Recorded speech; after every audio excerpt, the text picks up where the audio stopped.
Here comes Marvin. Catch a new episode tonight at 8:30. Only on Nick.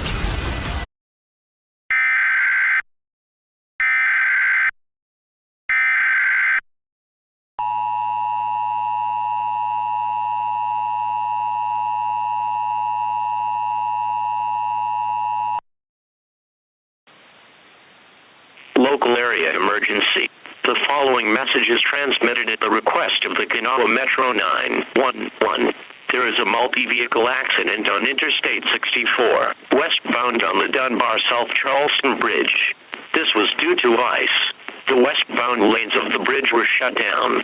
There is also ice on the Davis Creek Bridge. Use extra caution while driving on interstates and secondary roads. Sunshine and temperatures above freezing will eliminate most icy spots by late this morning.